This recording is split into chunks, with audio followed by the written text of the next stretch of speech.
If two fractions are given, for example, here we have 5 by 8 and 9 by 14.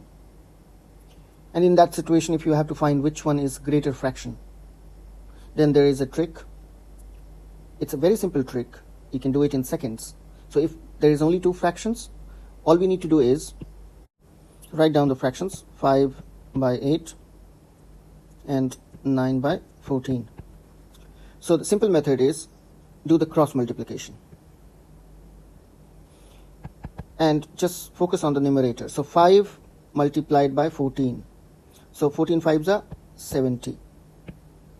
And on the other hand side, 9 is multiplied by 8. 9 8s are 72. So in first case, the numbers we multiplied is 5 and 14. So it includes a numerator 5. So whatever the multiplication is there, the product is there, we will write just below it.